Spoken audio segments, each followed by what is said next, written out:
Welcome back. आप देख रहे हैं चैप्टर नंबर 11 क्षेत्र मिति। उसमें जो एक्सरसाइज आगे बचा हुआ है, एक्सरसाइज 11.3 11.4 के आपको क्वेश्चन बताए जाएंगे। इसके पहले जो इसमें टॉपिक पढ़ाना है वो पढ़ाना क्या है ये पहले जानना है। नंबर पहला पढ़ना है घन, दूसरा घनाभ और बेलन का पृष्ठीय क्षेत्रफल, उसके पृष्ठ का क्या क्षेत्रफल होता है ये चीज़ हमको बताना है। नंबर पहला देखिए घन।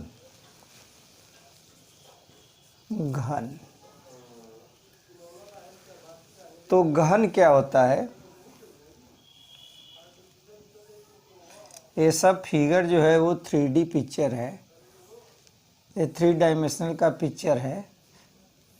ये देखिए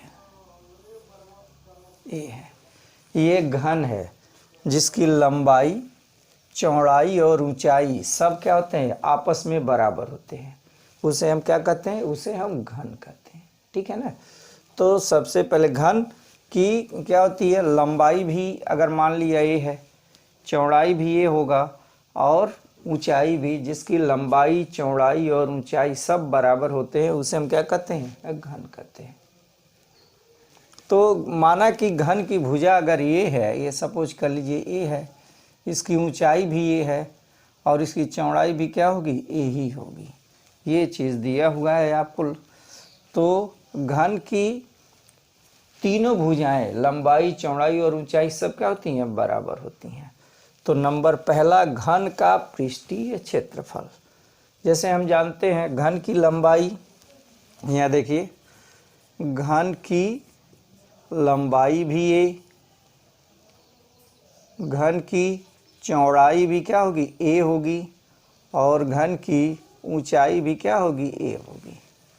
तो घन का पृष्ठीय क्षेत्रफल, देखिए घन का पृष्ठीय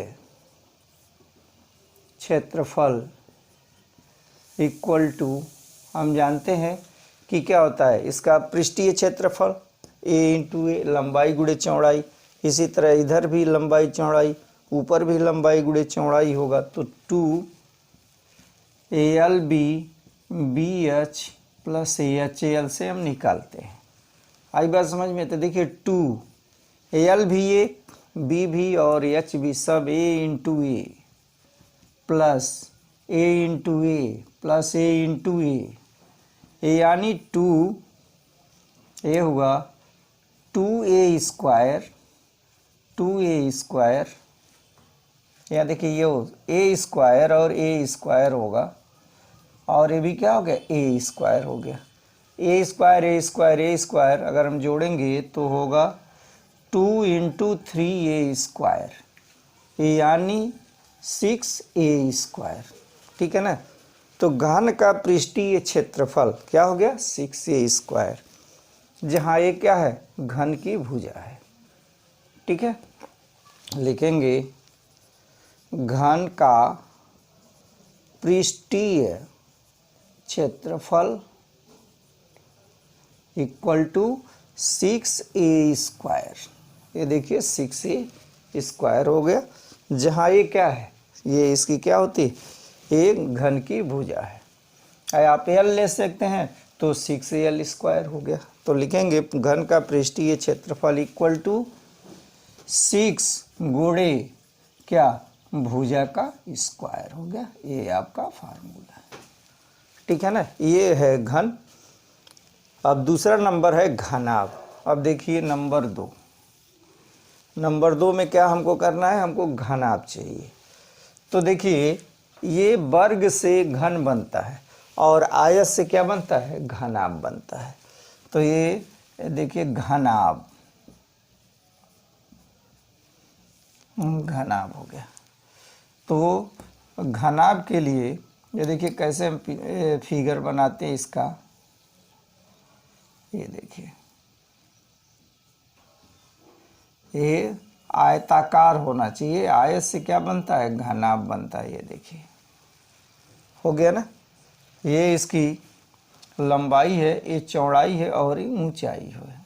ठीक है ना। तो माना कि घनाभ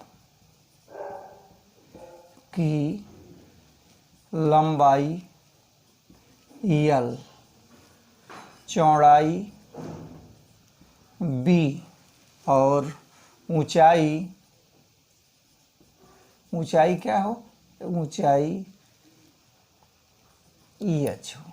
ये घनाभ की ऊंचाई हो, ठीक है ना। तो ये देखिए घनाभ का पृष्ठीय क्षेत्रफल पूरा पहला पृष्ठ जो है आप देखिए फ्रंट पे, तो L इंटू बी होगा, ठीक है ना। इसी तरह से 6 फेसेज होते हैं, जितना भाग इसका होगा उतना नीचे का होगा। ये फ्रंट के पीछे जो होता है वो होता है, इसको हम कहते हैं शीर्ष। ये देखिए ये शीर्ष कहलाता है, ये शीर्ष है। ये इसका क्या है, सामने वाला इसका फेस है। तो क्या होगा, घनाभ का पृष्ठीय क्षेत्रफल, घनाभ का पृष्ठीय क्षेत्रफल इक्वल टू 2LB BH और AHL होता है। ये देखिए घनाभ का पृष्ठीय क्षेत्रफल 2LB BH और AHL होता है। ये नंबर पहला फार्मूला आपका है, घनाभ का पृष्ठीय क्षेत्रफल बराबर। दूसरा, घनाभ का आयतन क्या होगा, घनाभ का आयतन कितना होता है, L गुणे B गुणे AH, लंबाई गुणे चौड़ाई गुणे ऊंचाई।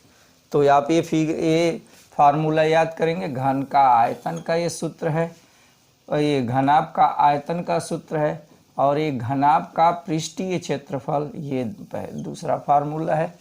ये नंबर फर्स्ट फार्मूला इसके लिए है, ये दूसरा फार्मूला है। इसी तरह से यहाँ घन का आयतन क्या होगा, यहाँ देखिए घन का आयतन क्या होगा, A क्यूब, यानी A क्यूब का मतलब क्या होगा, भुजा का क्यूब हो गया, ठीक है ना। तो ये देखिए घन है, ये घनाभ है, घनाभ की ये लंबाई है, चौड़ाई, और ये इसकी क्या होती है, देखिए ये लंबाई है, ये इसकी क्या है, चौड़ाई है, और ये ऊंचाई है। ये हुआ L, ये B और ये H है। तो ये घनाभ है और ये क्या है, घन है। थोड़ा फिगर सेम दिख रहा होगा, लेकिन ये क्या होगा, ये आयताकार होगा, और ये क्या होगा, ये वर्गाकार होता है, वर्ग से बनता है, और ये किससे बनता है, आयत से बनता है। अगला जो है बेलन का पृष्ठीय क्षेत्रफल। तो घन हो गया, घनाभ हो गया। अब क्या लिखेंगे, बेलन लिखेंगे। बेलन का देखिए,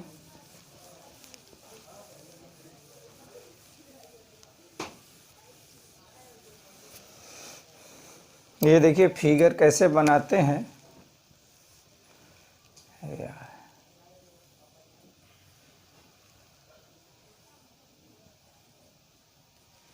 ये है इसका,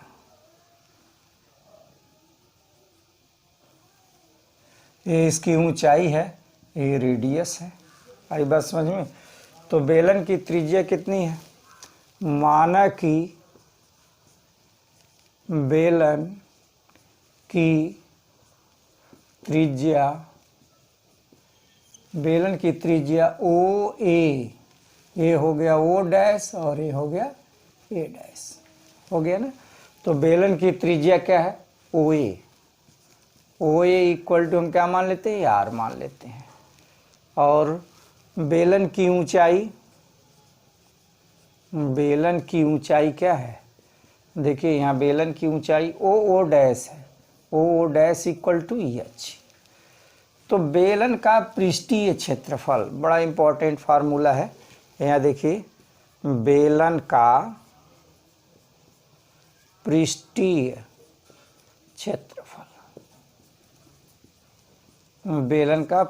क्षेत्रफल नंबर फर्स्ट फार्मूला रहेगा।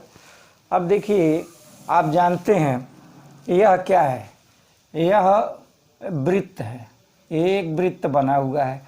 तो वृत्त की ये देखिए ये वृत्त है, ये पूरा ये सर्किल बनता है, ऊपर भी ये भी सर्किल बनता है। तो ये ये परिधि है। तो वृत्त की परिधि क्या होती है? वृत्त की परिधि होती है 2πr।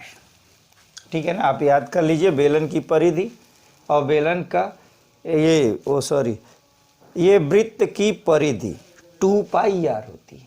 ठीक है ना, तो परिधि हो गया इनटू कितनी ऊंचाई तक, एक राउंड चलने में 2πr चल रहा है, कितनी ऊंचाई तक चला h, तो गुणे h हो गया। तो बेलन का पृष्ठीय क्षेत्रफल क्या होगा? 2πrh।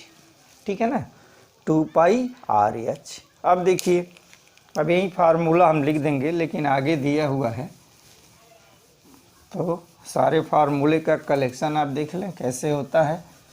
यह हो गया बेलन का पृष्ठीय क्षेत्रफल, और दूसरा फार्मूला होगा बेलन का संपूर्ण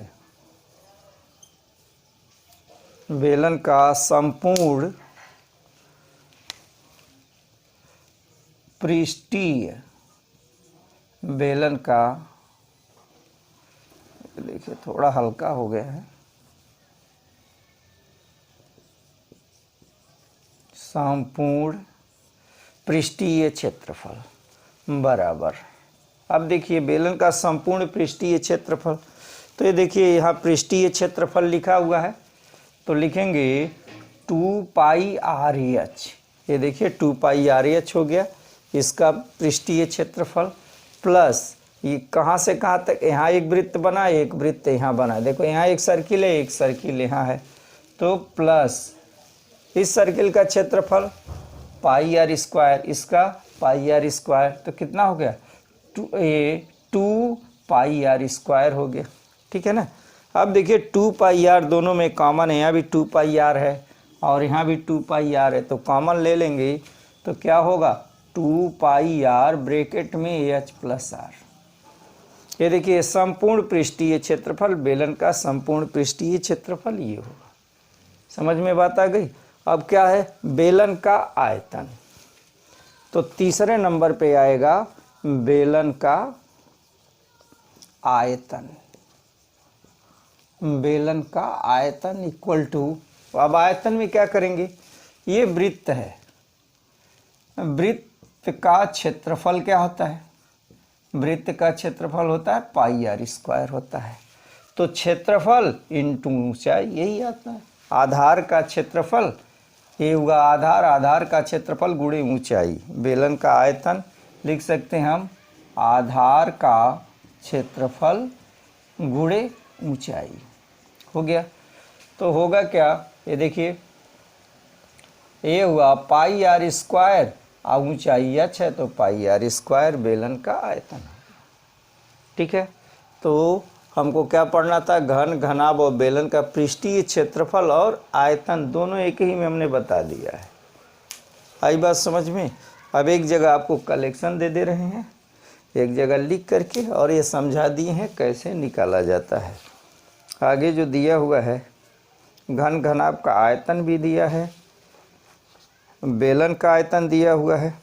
ओके, यही आपका इतने फार्मूले की ज़रूरत है। ओके, तो देखिए हम एक जगह इसका कलेक्शन दे रहे हैं, इसको एक बार समझा दे रहे हैं। ये बेलन है, आधार की परिधि गुणे ऊंचाई, आधार की परिधि 2πr इंटू h, 2πrh बेलन का पृष्ठीय क्षेत्रफल। संपूर्ण पृष्ठीय क्षेत्रफल में क्या होता है? संपूर्ण पृष्ठीय क्षेत्रफल और क्षेत्रफल में क्या अंतर होता है? जैसे देखिए ये पेज लिया हुआ है, आप इसको रोल कर लें, ये रोल कर लेते हैं तो ये देखिए ये बेलन के आकार का बन जाता है, ये बेलन के आकार का बन गया। आई बात समझ में? तो इसके सामने वाले भाग को पृष्ठीय क्षेत्रफल कहते हैं। इस पृष्ठ का क्षेत्रफल क्या? ये सामने दिया है, ये वक्र पृष्ठीय क्षेत्रफल है। तो संपूर्ण में यहाँ पे देखिए एक सर्किल बना हुआ है और एक सर्किल यहाँ पे बना हुआ है, तो संपूर्ण पृष्ठीय क्षेत्रफल में यहाँ इस वृत्त का क्षेत्रफल πr², इसका πr², तो हमने लिख दिया 2πr²। तो संपूर्ण पृष्ठीय क्षेत्रफल और पृष्ठीय क्षेत्रफल में मात्र इतना ही अंतर है। पृष्ठीय क्षेत्रफल जैसे देखिए बेलनाकार है, ये बेलन की तरह से है, तो ये सामने वाला भाग ये परिधि है, परिधि 2πr, कितनी ऊंचाई तक? h ऊंचाई तक, तो देखो बेलन का पृष्ठीय क्षेत्रफल 2 पाई आर, परिधि 2 पाई आर गुणे ऊंचाई, यहाँ h हो गया। संपूर्ण में ये वृत्त की, यहाँ पे वृत्त का क्षेत्रफल, यहाँ पे वृत्त का क्षेत्रफल, दोनों को ऐड कर देंगे। आयतन बराबर जानते ही हैं, बेलन का आयतन बराबर क्या होगा, पाई आर स्क्वायर, ये वृत्त का क्षेत्रफल गुणे ऊंचाई, ये हो गया, ये क्या हो गया, बेलन का पृष्ठीय क्षेत्रफल। और यहाँ हम आगे बढ़ा दे रहे हैं, पृष्ठीय क्षेत्रफल और आयतन सब एक ही जगह लिख दे रहे हैं, ठीक है, पृष्ठीय क्षेत्रफल और आयतन।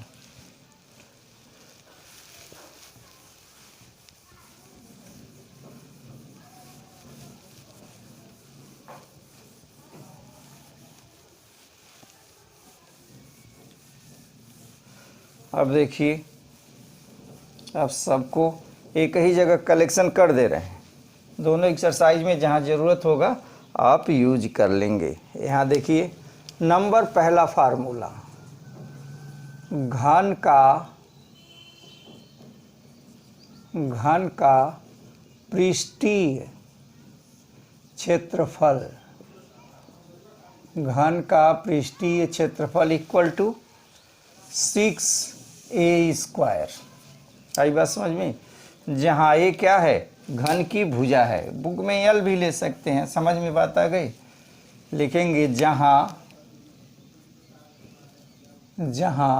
ए घन की क्या है, घन की भुजा है, यहाँ घन की भुजा है, जहाँ ए घन की भुजा है। दूसरा फार्मूला, घन का आयतन, यहाँ देखिए घन का आयतन, घन का आयतन ए क्यूब, घन का आयतन ए क्यूब, ए क्यूब का मतलब होता है, हम इसको और लिख सकते हैं भुजा का क्यूब हो गया। तो घन का पृष्ठीय क्षेत्रफल 6a स्क्वायर, घन का आयतन ए स्क्वायर, ए क्यूब, भुजा का क्यूब, नंबर दूसरा। अरे तीसरा, घनाभ का पृष्ठीय क्षेत्रफल, उसके पृष्ठ का क्षेत्रफल, फ्रंट का लंबाई गुणे चौड़ाई। दूसरा क्या हो जाएगा, उसका दूसरा होता है BH, मतलब चौड़ाई गुणे ऊंचाई, और तीसरे पे होता है ऊंचाई गुणे लंबाई। तो हो गया 2, आप जानते होंगे L गुणे B प्लस B गुणे H प्लस AH गुणे L, ये सब जानते हैं। L लंबाई है, B चौड़ाई है और H ऊंचाई है, जहाँ, ठीक है, इतना तो आपको याद ही होगा। नंबर 4, घनाभ का आयतन, घनाभ का आयतन क्या होगा, LBH, LBH का मतलब क्या होगा, लंबाई गुणे चौड़ाई गुणे ऊंचाई हो गया। ये देखिए LBH हो गया।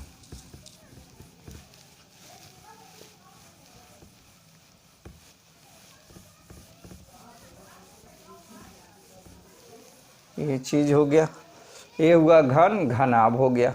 अब क्या बचता है, यहाँ पे देखिए बेलन। तो नंबर 5 है बेलन, बेलन का वक्र पृष्ठीय,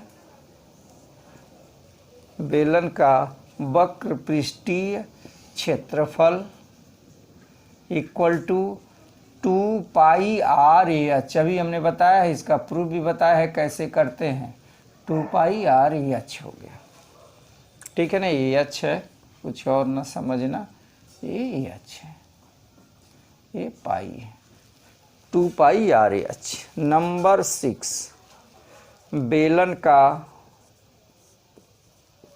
संपूर्ण